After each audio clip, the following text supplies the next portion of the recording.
നമ്മുടെ തിരുവനന്തപുരം ലോകോത്തരമാണെന്നാണല്ലോ നമ്മുടെ നേതാക്കൾ പറയണേ. അല്ല, ഒരു കണക്കിന് ലോകോത്തരം തന്നെ. കൃത്യമായി പറഞ്ഞാൽ ഹോളണ്ടിലെ ആംസ്റ്റർഡാം നഗരം പോലെ ലോകോത്തരം.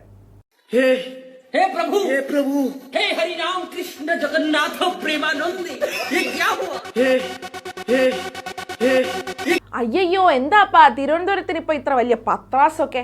അല്ല, ലോക നഗരമായിട്ട് ഇപ്പൊ എന്തായി കാര്യങ്ങളൊക്കെ? കാര്യങ്ങൾ തഥൈവ, വെറും വാക്ക് മാത്രം, പഴയ ചാക്ക് പോലെ. തമ്പാനൂര് വന്നിറങ്ങിയാൽ ഒന്നുകിൽ മഴവെള്ളത്തിൽ മുങ്ങിച്ചാവും, അല്ലെങ്കിൽ റോഡിലെ വണ്ടി ഇടിച്ച് ചാവും. അല്ല, ഈ തമ്പാനൂർ എന്താ ഇപ്പോൾ ഫുൾ ടൈം തണ്ണിയില്? സിറ്റിക്ക് ഒരു മാസ്റ്റർ പ്ലാൻ, പിന്നെ വെള്ളം ഒഴുകി പോകാൻ മറ്റൊരു പ്ലാൻ, ഇതൊക്കെയായിരുന്നു വാഗ്ദാനങ്ങൾ. പറയുമ്പം നാട് ഭരിക്കുന്ന ഇരട്ടച്ചങ്ങനും നാട് നയിക്കുന്ന വിശ്വപൗരനൊക്കെ പ്രതികളാണേ. ഒന്ന് നോക്കിയേ, ആംസ്റ്റർഡാം നഗരവും പിന്നെ നമ്മുടെ കൊച്ചു തമ്പാനൂരും. ജനം വീണ്ടും വീണ്ടും ശശി. 15 വർഷമായി ശശി, അതായത് ശശി തരൂർ. ശശി, പാലാരിവട്ടം ശശി, പാലാരിവട്ടം ശശി, ക്ഷമിക്കണം, ഉപദ്രവിക്കരുത്, ജീവിതമാണ്.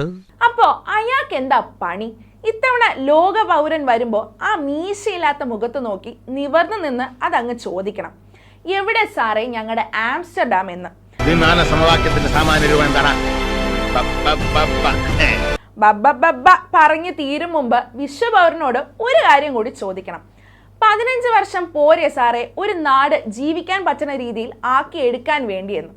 അപ്പോഴേ ഇനി നമ്മൾ ശശിയായ കാര്യം തൽക്കാലം ആരോടും പറയണ്ട, ഒന്ന് സൈലന്റ് ആയിരുന്നു കുറച്ച് ദിവസം കൂടി. അതായത് പണി കൊടുക്കാൻ പറ്റിയ ടൈം വരണമുണ്ടെന്നേ. ഏപ്രിൽ 26 നമ്മൾ തിരിച്ചു കുത്തും.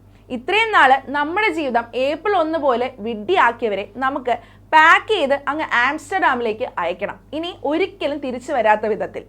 എന്നാ ശരി, ഇന്നലെ വരെ നമ്മൾ ശശി, ഇനി നമ്മളെ ശശി ആക്കിയവരാണ് ശശി. See you in Amsterdam. അല്ലല്ല, നമ്മുടെ തിരുവനന്തപുരത്ത് വീണ്ടും ഒരു നല്ല മാറ്റം വന്നിട്ട്.